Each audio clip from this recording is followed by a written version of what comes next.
Tonight, with soaring food prices, a warning from food banks. This could be their toughest summer ever. You know, sometimes like, well, what is that next meal going to be like? A new survey puts some hard numbers to hunger in Canada. Also tonight, the pandemic effect on kids and their learning curve. I'm not convinced that online tutoring is the way to go. What educators are doing to catch up where you live. And as Russia cracks down on dissent, not everyone's keeping quiet. If they put us in a jail, that's the bottom.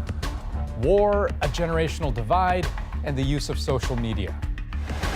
This is The National.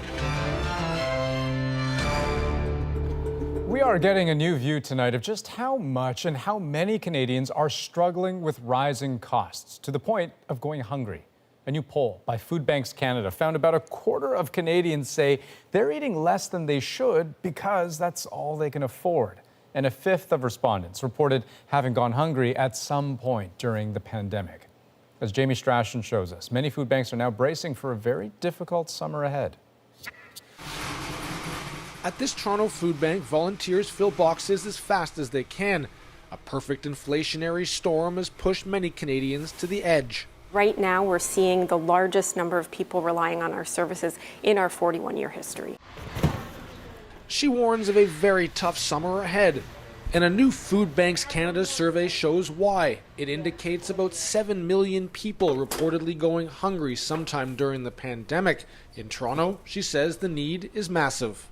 I think Daily Bread Food Bank reported an increase, 100,000 more people per month. North York Harvest is also seeing unprecedented numbers. This is not just a Toronto problem, but one playing out in towns, cities, and communities across Canada, where no one is immune to rising gas, housing, and food prices. In Calgary, when Magic Larby visits a food bank these days, it's as a volunteer. But he knows what it's like to be hungry and desperate. Sometimes like, well, what am I going to do? Where am I going to go, right? And what is that next meal going to be like? There is a sense of desperation here, a common story at food banks across the country. We had an economic bit of a slowdown, we had a pandemic on the heels of that, and with changes in the economy, the inflation and things like that, it puts greater pressure on families. Food security experts say the impact of having limited resources to spend on food is felt especially in already marginalized groups. Indigenous communities, many would say that is also the result of generations of colonialism and adverse effects of all of that. Black and racialized households. So that inequality is structured along class, gender, and racial lines. At food banks across Canada, the word is this will be a summer of hunger, with both returning users and first-time clients increasingly depending on them. Jamie Strachan, CBC News, Toronto. Well, the lawyer for Jacob Hogarth says the former rock star will appeal his conviction on one count of sexual assault causing bodily harm. On Sunday, a jury found Hogarth guilty on that charge, but not guilty of two sex-related charges involving another complainant. Today, the trial judge set tighter conditions for his continued bail, including a $200,000 surety. Hogarth can only live in his Vancouver home and must observe a nightly curfew as he prepares for sentencing. And he'll be on trial again in August, facing a new sexual assault charge related to an alleged incident from 2016.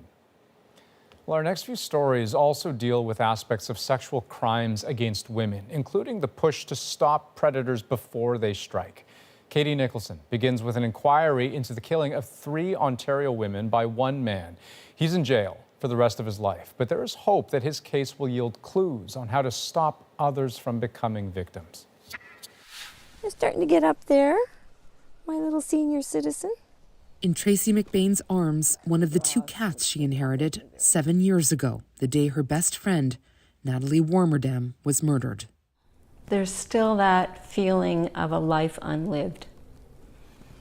I mean, she didn't leave us. She was taken. Warmerdam, Anastasia Kuzik, and Carol Culleton, all killed one after the other in a space of hours by a man they knew with a lengthy, violent history. How it happened now under the microscope in a coroner's inquest. Too little, too late. And it's just going to be repeated. And that's my fear. Next to the monument built in memory of the three women, lawyer Pamela Cross says there is reason to hope for change because the pandemic shone a light on intimate partner violence. If there are strong recommendations from the jury, then perhaps this is the time that governments and communities will be moved to take action. The inquest is also focused on the unique barriers faced by victims in rural areas. There are fewer lawyers. Cell service is erratic in many parts of the county, and so a woman might call for help but not be able to make the call go through. That focus, so meaningful for Anastasia Kuzik's sister. Just the fact that you have to use dial-up internet or, all of these things that urban Canada takes for granted. I think these are really important things to talk about. Tracy McBain wants to be optimistic, and more than anything, she doesn't want anyone else to live in fear like her friend. No woman on this planet should live with a shotgun under her bed, a panic button beside her nightstand, and security cameras. No woman. Katie Nicholson, CBC News, Pembroke, Ontario. Well, a long wait ended today for two women who were kidnapped and raped 36 years ago. Their attacker sentenced to 19 years. Our life was ruined for all these years, and he got 19 years, so it's a little disappointing. The two women were attacked on separate occasions and only met last November. With time served, Raymond Burke now faces just under 10 years remaining in prison. Well, a man from the Netherlands went on trial today in BC, accused of online harassment and extortion of a Canadian teen. Many will remember the case of Amanda Todd. Renee Filipponi reminds us who she was and tells us why this case is so important for so many. Hey guys, it's Amanda and I'm going to be singing Someone Like You. Amanda Todd was a teenager when she was harassed and extorted online. Now her mother is hoping for justice as the trial for the man accused gets underway. I'm going to hear stuff related to my daughter, which will be hard. So I can't predict how I'm going to be. Dutch citizen Aidan Coben pleaded not guilty to 5 charges against him for alleged extortion, criminal harassment, child luring, and child pornography. He was extradited from the Netherlands to Canada in December 2020 and has been in custody here since. The Crown says Coben is connected to multiple phony online accounts, and that for a period of more than 2 years, starting in November 2009, Todd received messages saying, "There is video of you flashing your tits." Those were followed up by demands that she perform sexual acts on webcam.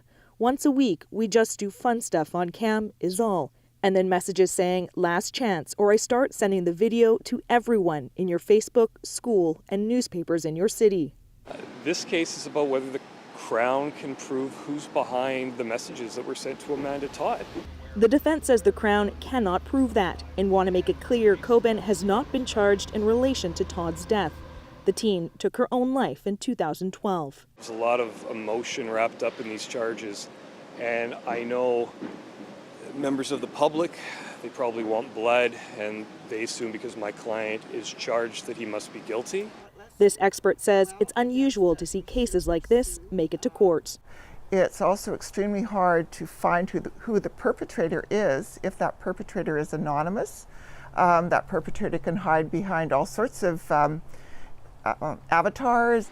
The trial is expected to last for several weeks. The jury will hear from family and friends of Todd, police here in Canada, and investigators from the Netherlands who seized Coben's computer and personal devices.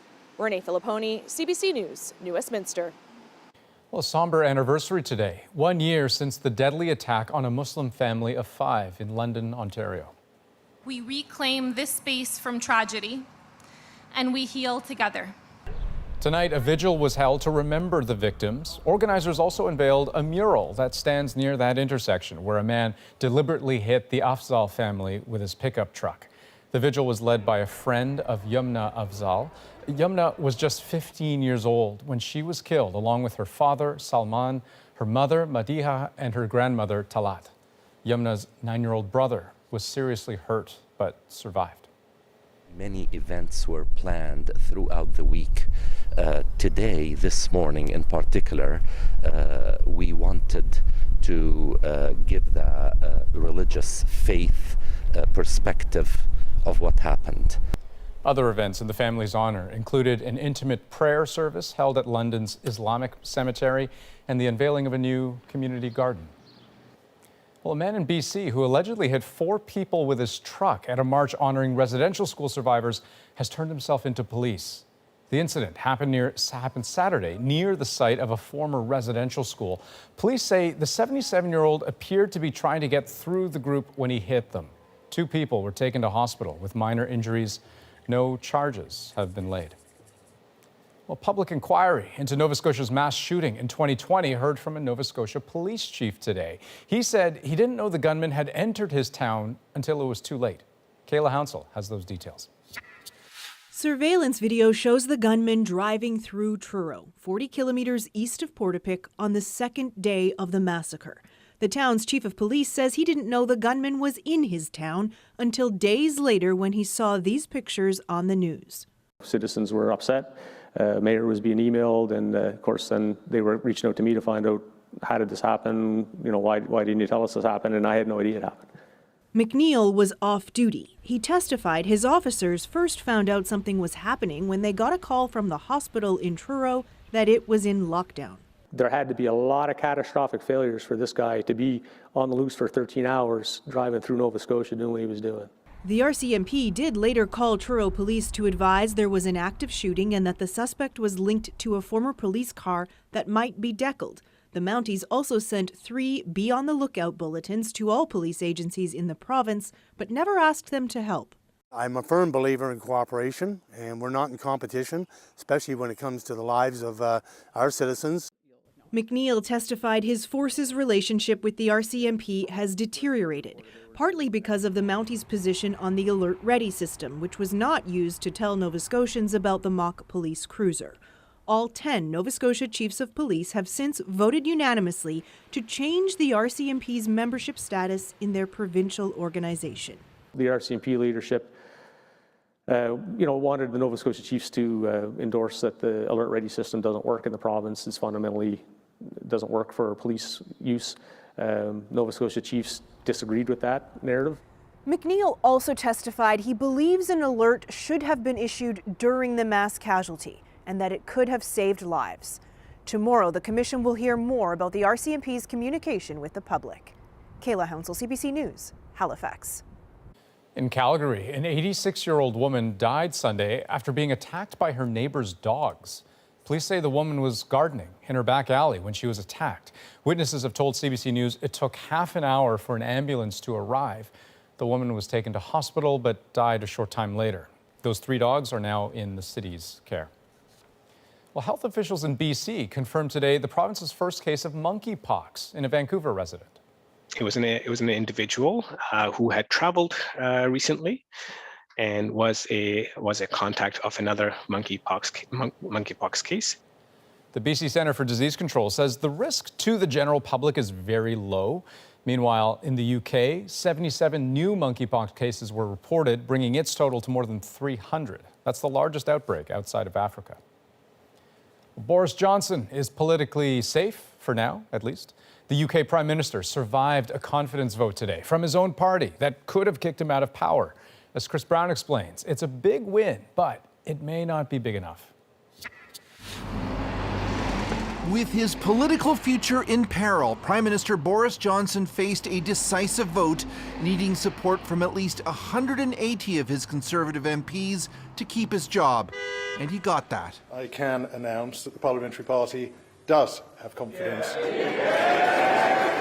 I understand that what we need to do now is come together as a government, as a party. Boris Johnson is elected as the leader of the Conservative. Johnson's undeniable charm and a promise to get Britain's exit from the European Union done first won him the Conservative leadership and then an election. Will you take responsibility, Prime But 3 years later, that affability has worn thin. A series of boozy office parties at Number 10, while the rest of the country was in a tough COVID lockdown, led to a police investigation and then a damning report by a top civil servant. Johnson's denials and efforts to dodge accountability only seem to make things worse. I don't think you can be in charge of setting the rules during lockdown and then blatantly allowing people under your direct leadership to break those rules. Johnson was booed when he appeared at the Platinum Jubilee. When the thank yous to the Queen were out of the way, his political enemies made their move as his supporters tried to sway those on the fence. I think the focus now has to be, as I say, not on the chaos of a divisive or destructive leadership contest, but to back the PM today. While the cajoling worked, a 58% margin of victory is hardly decisive, but Johnson insists it's enough to carry on. You really think that's a good result? I do. It's a good result. I certainly think it is, because don't forget that when I first stood to be leader of the Conservative Party in 2019, I didn't get anything like that much support from my colleagues in Parliament. This political watcher says the Prime Minister and his government are badly damaged. I think Boris Johnson surviving this vote doesn't mean that there's imminent demise of his premiership. It just means that the party, the government, will continue to struggle. Okay, so Chris, looking to the future, Boris can be considered both safe and not. For sure, MPs can't try something like this again for at least another year. Then again, other Conservative occupants of number 10 Downing Street, such as Margaret Thatcher and Theresa May, they learned that you can win a confidence vote, but not actually settle much. Both of them were gone as leaders after just a few months anyway. Andrew. Chris Brown, thank you very much. Officials in the United States are warning that Russia is looking to sell stolen Ukrainian wheat to countries at risk of famine. There are credible reports that Russia is pilfering Ukraine's grain exports, to sell for its own profit. Turkey and Russia say they've reached a tentative agreement to restart grain shipments out of Ukraine by clearing mines and guaranteeing the safe passage of ships. But Ukrainian President Volodymyr Zelensky says his country hasn't been invited to talks on that deal. Ukraine's grain supply accounts for 1/10 of global wheat exports. Now, the city of Odessa is key to getting that grain out to the rest of the world from its port on the Black Sea in the south of the country. Margaret Evans and her team traveled to the vast area near Odessa, where farmers are feeling growing anxiety about when they will be able to get their crop to the world once again. The ordered rows of farmland in southwest Ukraine, so at odds with the chaos of a country under siege. In one of the world's great breadbaskets, it should offer a sense of comfort, fields of wheat just starting to deepen in color. Instead, the coming harvest carries with it a sense of crisis. The Petrodolinska Agricultural Farm. It's home to about 700 head of cattle and around 1,000 hectares of land. Cattle feed mixed in-house is not a problem. Storing wheat headed for world markets is. Because some of the grain from previous harvests is still here, says the farm's chief technologist, while the next one is right around the corner. But with Ukraine's major ports blocked by Russia, experts say more than 20 million tons of harvested grain is stuck, with serious implications for global hunger. Efforts to ship by road and rail have been hampered by logistical problems. It's a nightmare. Freight expert Oleg Kostyuk says the will is there, but not the capacity. Small ports on Danube River, it might be another solution. But even though if everything will work well, road, railroad and Danube River ports, we will be able to export like 2, maybe 3 million tons. Not nearly enough. And critics accuse Russia of weaponizing hunger. It's led to calls for a safe corridor through the Black Sea, where a handful of mines have recently washed ashore. The Russians have used anchor mines, says Oleksandr Kovalenko. They're more or less stationary, and anti-mine ships would need a month or two to make a corridor through them. And a great deal of political will. Farmer Ihor Shumeko is doubtful.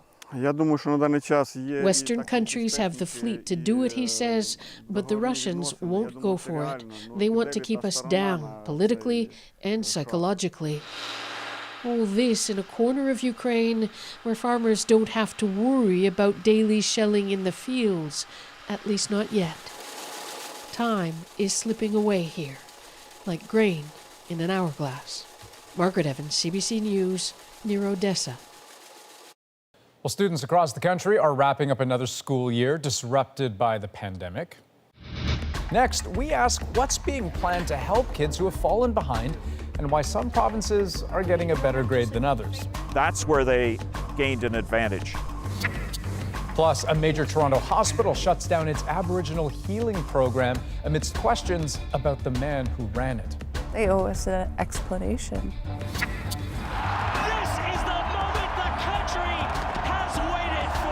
And why Canada's World Cup-bound men's team is refusing to play. We finally get to see some excitement for the beautiful game in our country, and this is what happens.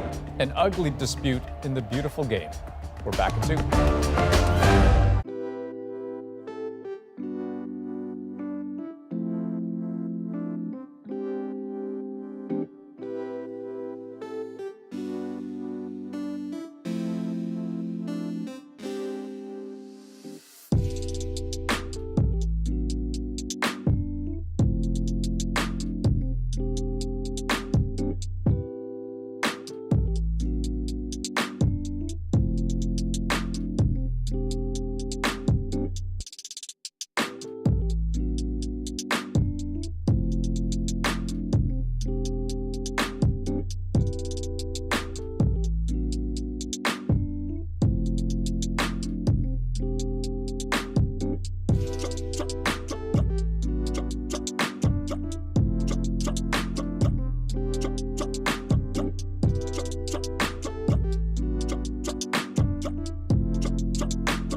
Well, school's almost out for summer, and many students are counting down the days. It has been a tough year of pandemic learning.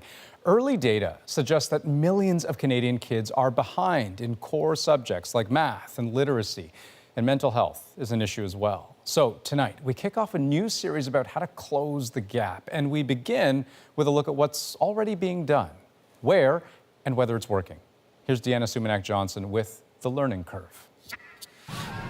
Just as different provinces had different responses to the pandemic, their plans to tackle the learning gap accrued over the last 2.5 years vary greatly too. CBC News asked all provinces and territories about their plans to help kids catch up. Then we asked 3 independent education experts to review the documents sent to us. They all agree the plans are too vague.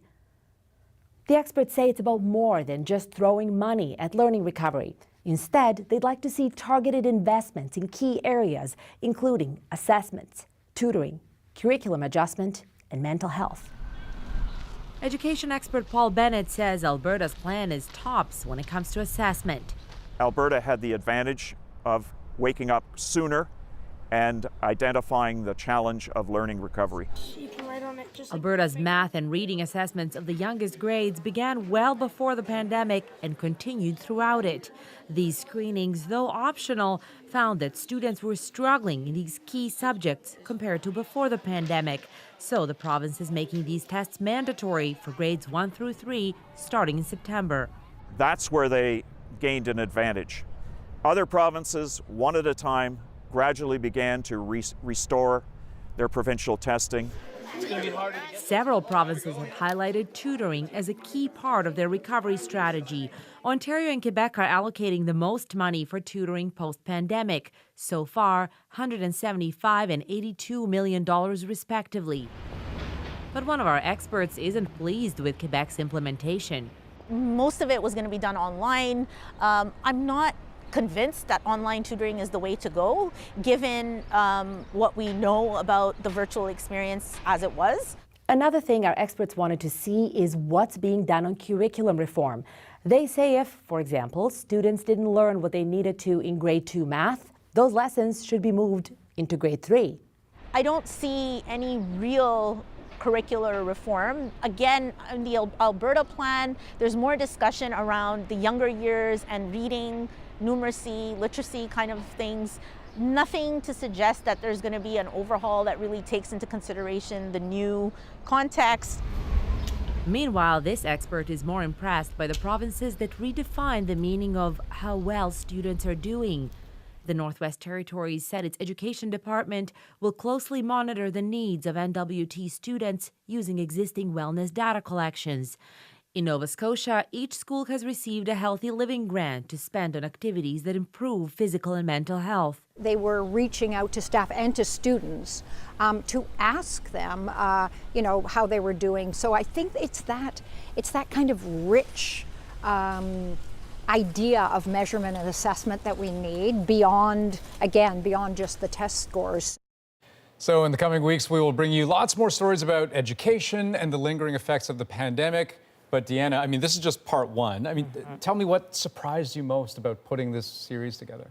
Honestly, Andrew, the sheer number of ways in which the pandemic has affected and continues to affect students. So we've talked a lot about those lags in math, in literacy, and some of those core academic skills, but there are other gaps as well. Fraught friendships between children, physical activity. We all wanted our kids to be active, to not be sedentary. We worried about screen time before the pandemic. Well, all of that has been thrown asunder.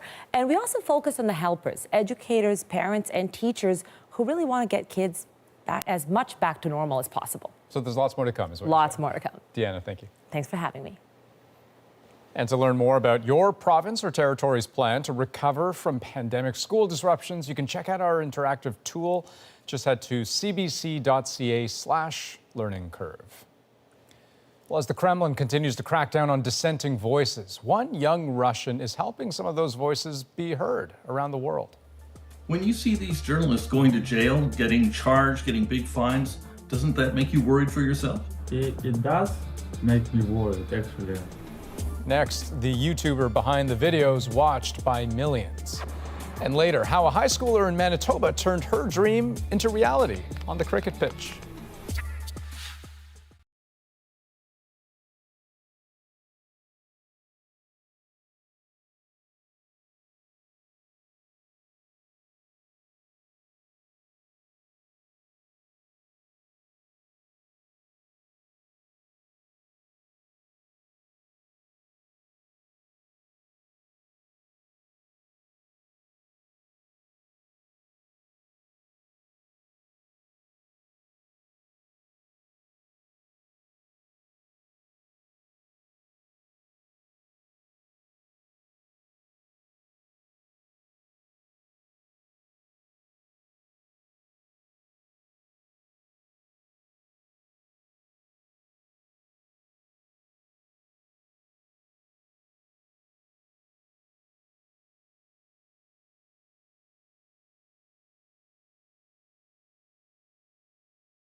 Welcome back. As the fighting in Ukraine has gone on, Russia's crackdown on journalists has escalated. Last month, for instance, it banned CBC News from operating in Russia, and it has also criminalized anti-war demonstrations. But not all voices have been silenced. Terrence McKenna has the story of one young Russian who's found a clever way for dissent there to be heard around the world.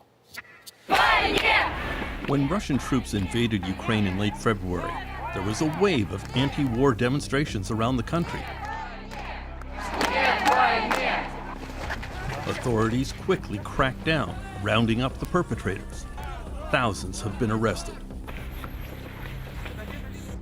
Then on March 4th, Vladimir Putin rushed a law through the Russian parliament which established severe criminal penalties for dissent, including for any criticism of the Russian military or what was called fake news, any news not sanctioned by the Kremlin.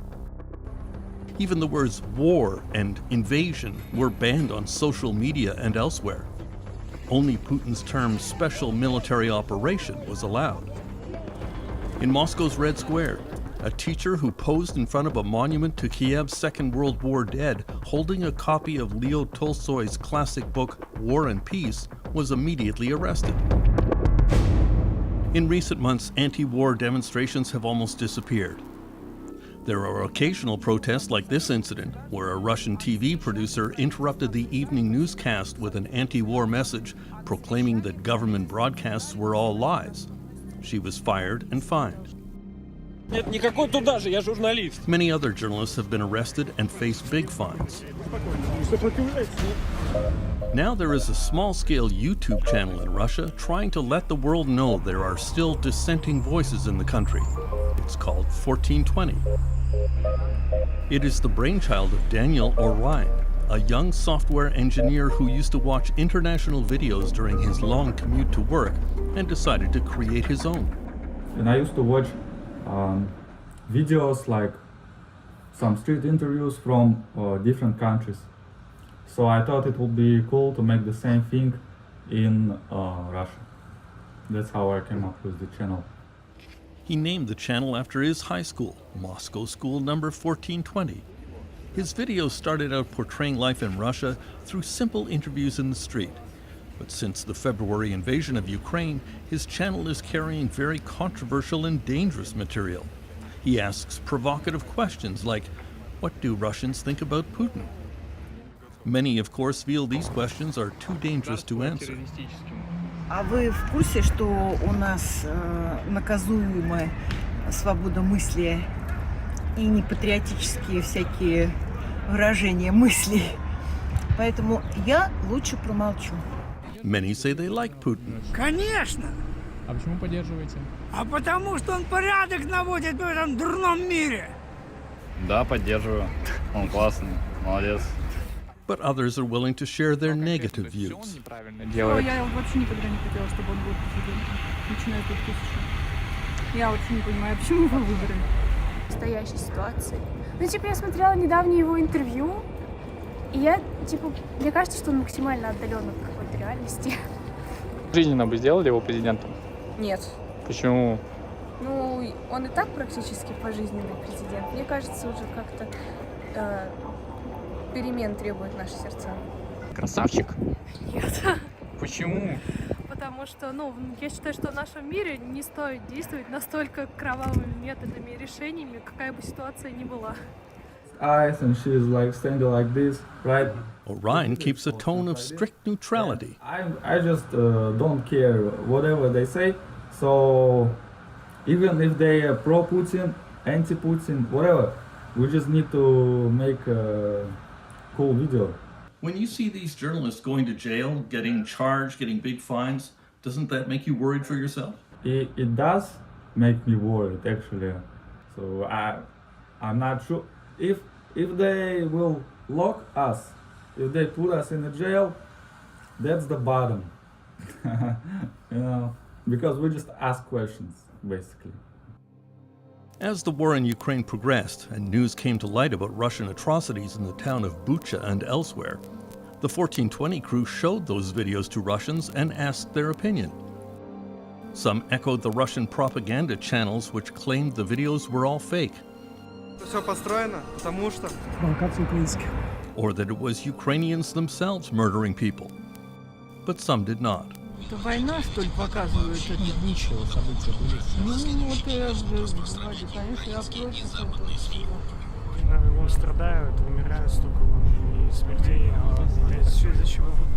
Что это ужасно и не может такого быть в 21 веке. Не должно. И просто забирать жизни у людей — это ненормально, и тем более такими способами. То есть украинцы сами расстреляли женщин, детей, изнасиловали? Нет, конечно. Нет. Most of the people who speak with 1420 are young, and Orion has noticed a big difference between younger people who tend to oppose the war and the older generation that supports it.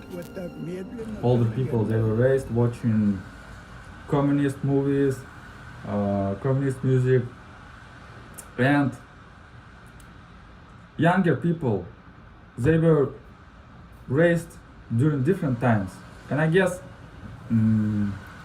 even from my own real life experience, there is a big difference, definitely. I think he is a war criminal.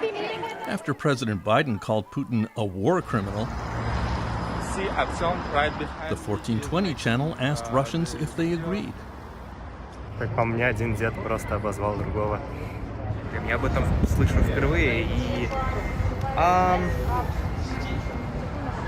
наверное, да. Ну, я согласен. Сейчас можно за любое слово сесть, но это правда. Это сложно, да. Да. Наверное, я с ним согласна. Да, я с ним согласен. Я не буду отвечать на этот вопрос. Seems a risky topic, but Daniel Orion thinks he is being careful. I think so. Yeah, we made a video. Do Russians think Putin is a war criminal? I think we are walking on the edge, sort of. But we're careful. Russians are worried that their country is becoming hated abroad because of the war in Ukraine. Сложная ситуация в мире, я думаю, да, есть некая русофобия в мире, но я надеюсь, это временно. Видит ли Россию во всем мире? Наверное, многие, да. В данных событиях, да, в нынешних обстоятельствах, скорее всего. Ненавидит ли Россию за рубежом? Да, думаю, что да. А почему так думаете? Потому что ассоциируют с Путиным. Становимся политически и, соответственно, как-то социально изгоями. Чуть-чуть русофобного из-за того, что все происходит, но я думаю, люди на Западе в целом разделяют государство людей. In his recent videos, Orion has noticed that Russians seem to be progressively turning against the war. Спецоперация, я думаю, что это война, не спецоперация. Вероломное нападение на соседние государства, бесстыдное. Сложно сказать, но мне кажется, что будет сон. Почему? Это же Россия. Лучше быть не может. In our latest video, people say that they don't approve. We haven't found any person who said that he approves, right?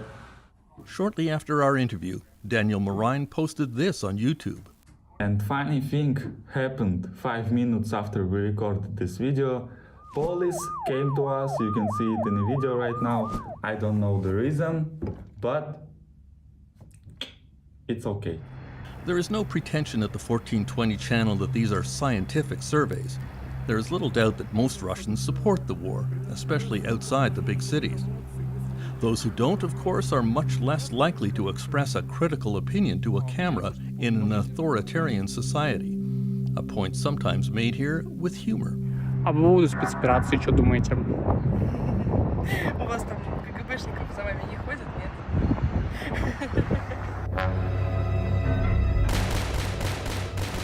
Terence McKenna, CBC News, Toronto. Now, today, the U.S. State Department didn't mince words in its assessment of Russian censorship. The Kremlin is engaged in a full assault on media freedom, access to information, and the truth.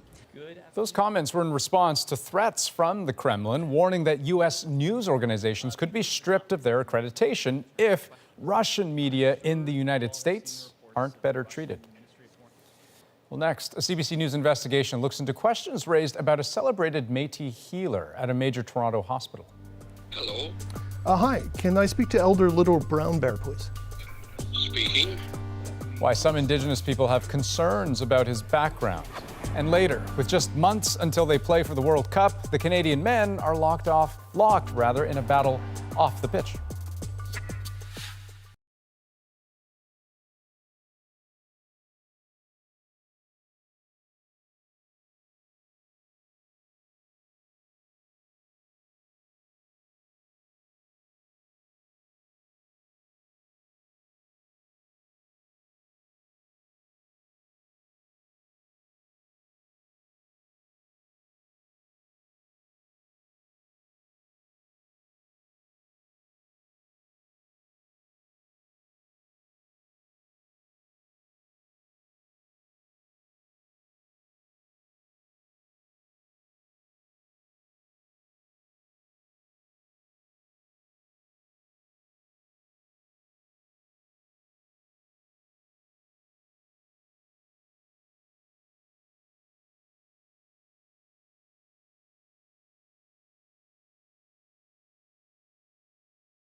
Well, there are growing questions about the Indigenous ancestry of a high-profile Métis elder and healer. Until recently, Ernest Maton ran a respected traditional healing program at a major Toronto hospital. But after some in the Indigenous community looked into his claims of Métis heritage and found them lacking, he quietly left and stopped talking. Here's Jonathan Gatehouse with a CBC News investigation. If we don't smudge under the armpits, it holds negative energy. Ernest Maton was one of the public faces of Toronto's Michael Garron Hospital for a decade, a Métis elder who headed their Aboriginal healing program, earning accolades for his work and making more than $120,000 a year, according to public records. But in early May, Maton, who also goes by his adopted Mohawk name Little Brown Bear, abruptly retired after members of Toronto's Indigenous community raised concerns about his background. He's self-indigenizing himself, and he's profiting off of it, like hundreds of thousands of dollars. Tian Hupfield, an Indigenous educator and powwow dance teacher, became suspicious of Maton's potpourri mix of First Nations teachings, her worries crystallizing when no one could tell her exactly where Elder Little Brown Bear came from. And I was really, really mad. So I sent a complaint to the hospital, and they said they sent my complaint to his supervisor, and then I never heard anything back from them. Hello? Hi, can I speak to Elder Little Brown Bear, please? Speaking. CBC News reached out to Maton. He didn't want to answer our questions, citing family medical reasons. Michael Garron Hospital also declined an interview, but said in a statement that the hospital took the matter very seriously, working with Métis to investigate the situation and take the necessary steps to verify his ancestry. Métis presented the hospital with an old Métis Nation of Ontario citizenship card, but it seems his status with the organization isn't clear-cut. The MNO began vetting its 24,000 members in 2017 to prepare for self-government, requiring those who claim historic links to the community to document those Métis ties. 5 years later, 5,300 people on their list still have incomplete files, Métis among them. He was kind. He was gentle. The controversy has left those who turn to Métis for help struggling for answers. Let's go, Mama. Melanie Bartel is Ojibwe, but was adopted and raised by a white family. Let's go. Little Brown Bear was her first cultural mentor, until doubt started creeping in. He was a Métis man, and he was doing ceremonies and speaking the Ojibwe language, and he was also claiming to be Mohawk. So that combination just seemed very strange to me. She's full of questions for Métis and Michael Garron Hospital. They owe us an explanation. How many years was he teaching things to people and having people trust him, only to turn around and find out that he may not be who he said he was? Jonathan Gatehouse, CBC News, Toronto. Well, disappointment this weekend for soccer fans hoping to see Canada's World Cup hopefuls in action. We finally get to see some excitement for the beautiful game in our country, and this is what happens. Next, why a fight over compensation kept them off the pitch this weekend.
Canada's men's national soccer team has resumed training a day after refusing to play a scheduled friendly match against Panama.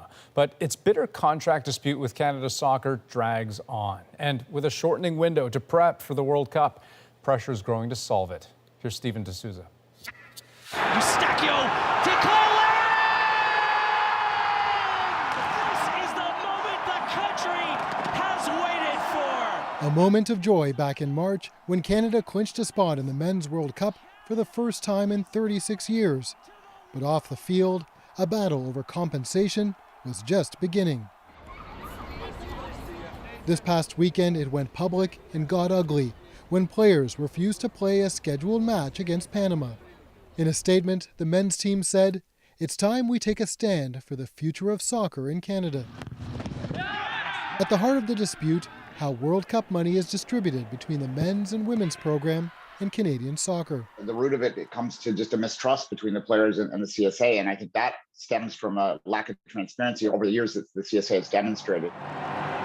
Observers say the dispute highlights long-standing issues with the Soccer Federation. It is volunteers, and they have different agendas in different parts of the country. This is a complicated country to run anything in, and when you have a lot of money coming into the situation, it becomes even more complicated. Canada Soccer says the national team's financial demands would put other soccer programs in jeopardy. I can't accept an offer that will put our organization in a financial position that is untenable. Canada gets $10 million for qualifying for the Men's World Cup. The men are asking for 40% for themselves and 40% for the women. Canada Soccer is reportedly only offering 30% each. We're suffering from not having been to the World Cup for 36 years. Former player Bob Lenarduzzi says a deal needs to be reached. We're going to the World Cup indefinitely from here on in. So let's try and establish something that, eliminates what we've just gone through. The pressure to get a deal is on. Canada has an important game scheduled on Thursday. Stephen D'Souza, CBC News, Toronto. Well, 19th century black cowboy John Ware has been recognized as a person of national historic significance by the federal government. A plaque was unveiled today at a historic site near Calgary. John Ware arrived in the 1880s from the U.S. on a trail crew. He had once been enslaved. Ware built a successful ranching career in Alberta, becoming a Western Canadian folk hero. I know so many young black people who don't necessarily feel connected to this place, and hearing the story of John Ware helps them to make that connection and to know that there is a longer history. John Ware died in 1905. Coming up, a young Manitoba girl didn't think her peers would want to join an all-girls cricket team. I had no faith that more than 3 girls would join, but turns out a lot of them did. And now her team is making history. Next in our moment.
Well, there are dozens of cricket teams in Manitoba, but none quite like this one, because this is the only team made up of all girls. The Crocus Plains made history on the weekend, becoming the first female cricket team to compete at a provincial tournament in Manitoba, and it's our moment. My team is actually one of the first only girls team in Manitoba. Last year I was the only girl who joined the cricket club at Crocus. So then this year I really wanted to have an only girls team. So I asked all my friends, all the girls that I knew who would be interested. And turns out 11 of them did say yes to join the team. We actually have an all-girls team that come to participate in any tournament that we run in Winnipeg. So it was very encouraging to see that a complete set of girls are going to come here, participate, and they'll be playing against boys, but they take the challenge on. A lot of people assume that, oh, it's cricket, the girls won't be able to hit the ball as hard or throw the ball as hard as the guys do, but we can definitely do it if we practice. A lot of other provinces do have their provincial girls team, so hopefully we can get some other girls teams up and running, and then we could have a girls only tournament. Indeed, that would be something, huh? So the explosion in interest in cricket generally, but of course with girls specifically, I mean, that's the real story here. And apparently there's already talk, aspirations of creating a women's league in cricket there as well. That's the National for this June 6th. Have a great night.